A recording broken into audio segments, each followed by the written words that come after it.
अस्सलामुअलैकुम एवरीवन।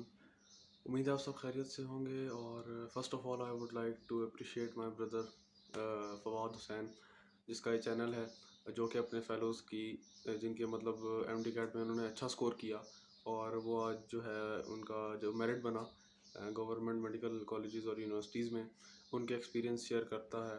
तो उससे एक तो आप लोगों को अच्छी गाइडेंस मिल जाती है, उन एक्सपीरियंस से आपकी काफ़ी हेल्प हो जाती है। तो आज मैं भी अपना एक्सपीरियंस शेयर करने आया हूँ। Let me introduce myself. I am Mohammad Shahzeb Khan. M D CAT में मेरे 189 मार्क्स थे और आई एम अ फ्रेशर। 2020 में मैंने एम डी कैट किया, 2020 में मैंने एफ एस सी की थी।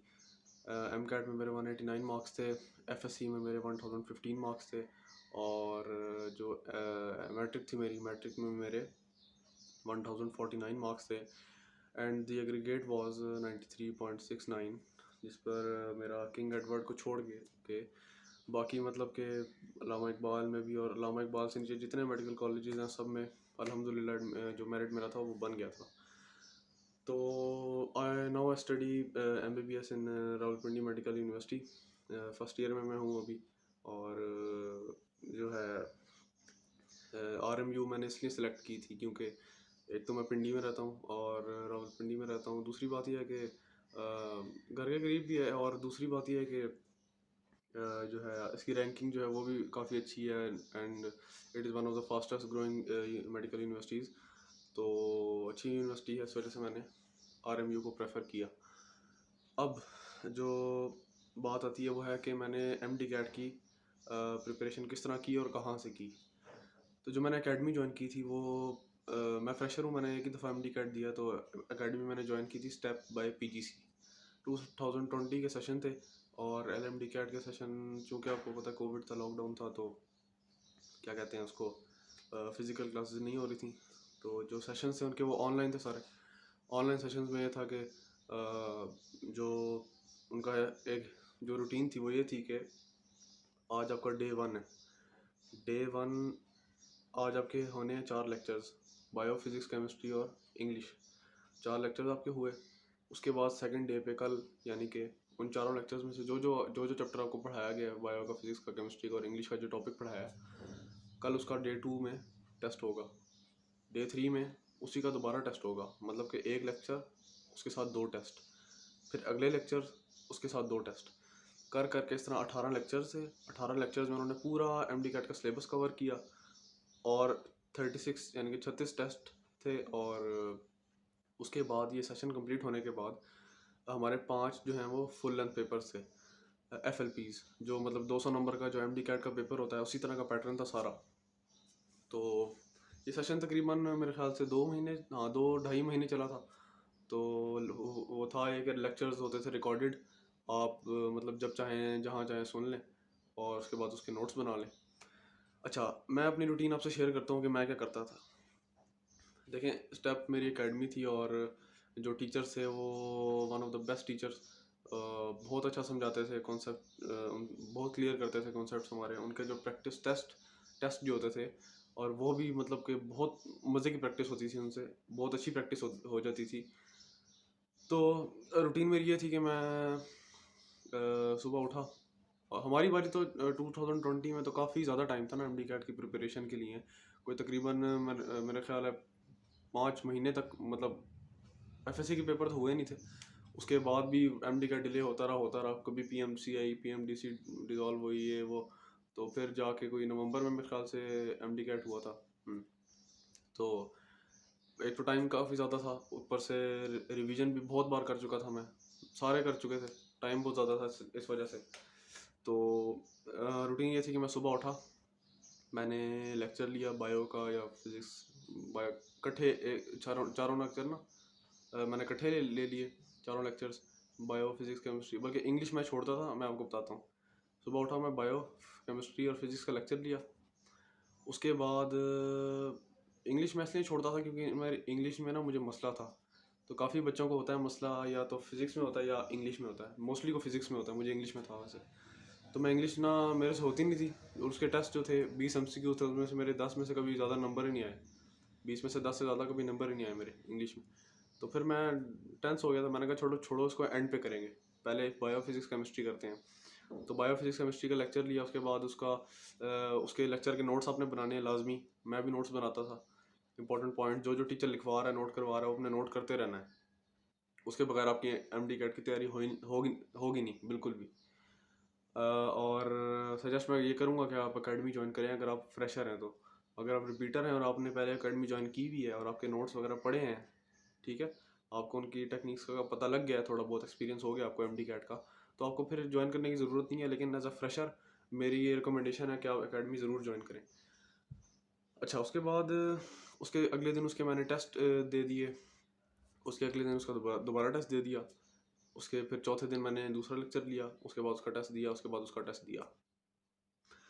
तो इस तरह कर करके मेरा सारा सेशन कंप्लीट हो गया। उसके बाद मैंने फिर एक दफ़ा रिवीजन की, उसके बाद फिर रिवीजन की, फिर पता लगा कि एमडी का डिले हो गया, फिर रिवीजन की। तो उसके बाद मैंने कर करके 4-5 दफ़ा रिवीजन कर चुका था मैं पूरे सिलेबस की, जो यूएचएस ने अनाउंस किया था। तो उसके बाद एक दिन में मैं करता था कि सुबह उठा, सुबह उठ के मैं कोई 9-10 बजे आराम से उठा, 9-10 बजे फिर नाश्ता किया, फिर नाश्ता करके साथ पढ़ने बैठ गया।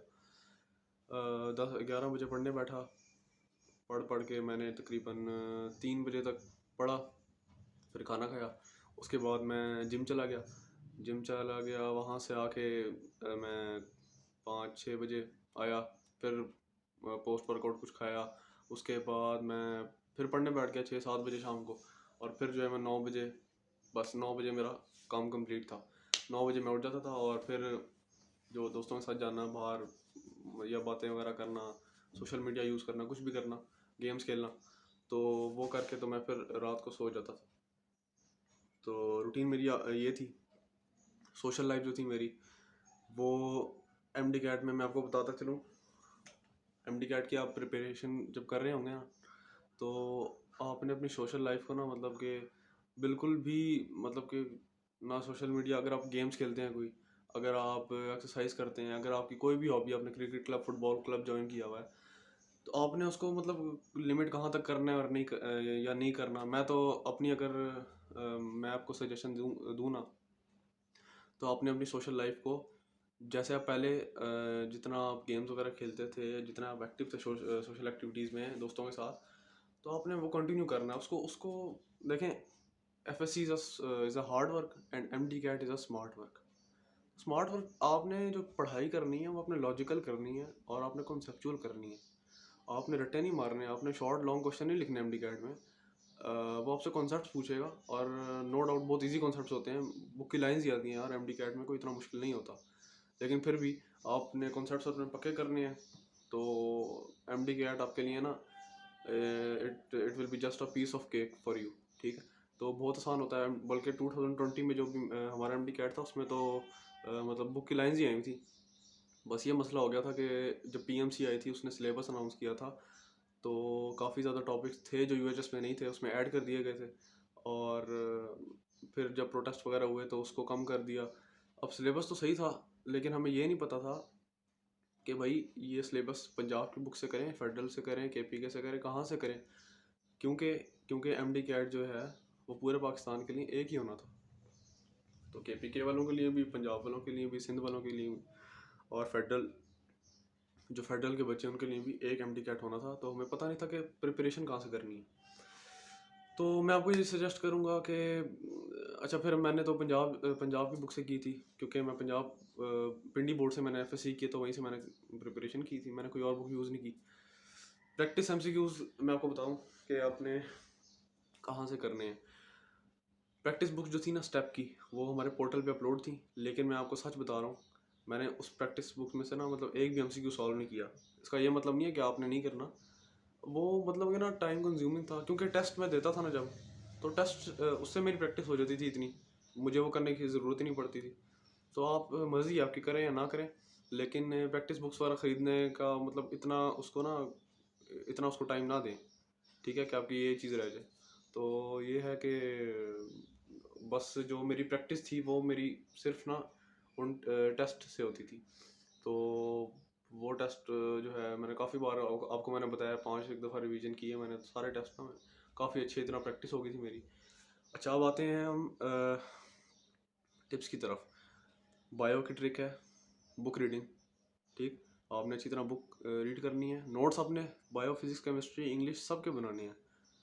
लेकिन मैं ट्रिप्स आपको दे रहा हूँ कि ट्रिप्स कह रहा हूँ, ट्रिक्स आपको बता रहा हूँ कि बायो की आपने बुक रीडिंग करनी है, नोट्स पढ़ने हैं। बायो की मेन बुक रीडिंग है। केमिस्ट्री आ गई, केमिस्ट्री की ऑर्गेनिक केमिस्ट्री के रिएक्शंस, उनके कैटलिस्ट, उनकी कलर ट्रांजिशन या और फिजिकल स्टेट में जो कोई चेंज वगैरह आता है वो आपने अच्छी तरह करनी है, और वो बहुत इंपॉर्टेंट है। उसकी आप जितनी प्रैक्टिस कर सकते हैं करें। केमिस्ट्री की practice and book reading. 3 physics. Physics में जो है काफ़ी बच्चों को, क्योंकि मैंने बताया कि मुश्किल लगती है, तो फिज़िक्स में उसलिए पता क्या करते हैं आप, फिज़िक्स में ना आपकी सिर्फ और सिर्फ प्रैक्टिस है। आपने जितने न्यूमेरिकल, जितने प्रैक्टिस एमसीक्यूज, जितने टेस्ट देंगे आप, आपकी फ़िज़िक्स पे ना ग्रिप उतनी पक्की होगी। तो फिज़िक्स की प्रैक्टिस है। उसके बाद आप इंग्लिश पे आ जाए। इंग्लिश जैसे मैंने बताया मेरे लिए बहुत मुश्किल था, तो इंग्लिश की मैंने इस तरह तैयारी की थी। एंड पे मैंने कोई 15-20 दिन रख लिए थे। मैंने कहा इसमें मैं इंग्लिश पढ़ूंगा, सिर्फ इंग्लिश। तो जब मैंने पढ़ना शुरू किया यार, मैंने कहा तो बहुत आसान है। इसमें तो सिर्फ प्रैक्टिस ही चाहिए। इंग्लिश में आपके कॉन्सेप्ट्स, नोट्स बहुत काम आएंगे इंग्लिश में।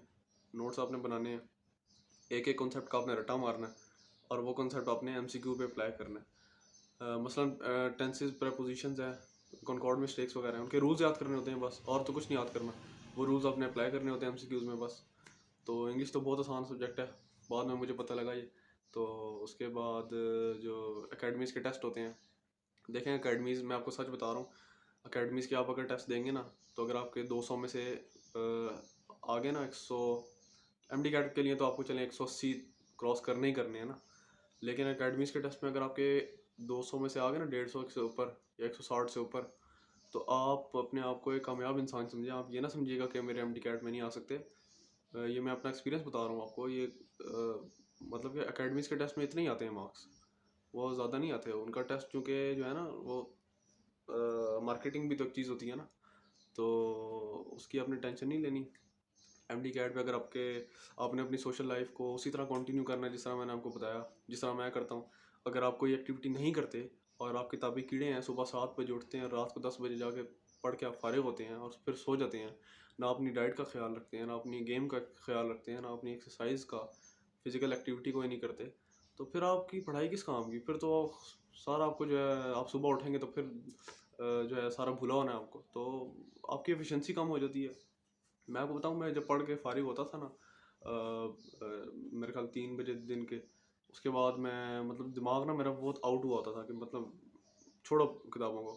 ठीक है, आप पढ़ के थक गए हैं, किताबों को साइड पे रखें, निकल जाएं बाहर। मैं जिम चला जाता था, और वहाँ से जब मैं आता था ना, और फिर जब मैं किताब खोलता था, तो मेरी एफिशिएंसी मतलब इतनी बढ़ चुकी होती थी कि मैं जो पढ़ता था ना, वो मेरे दिमाग में एकदम से बैठ जाता था।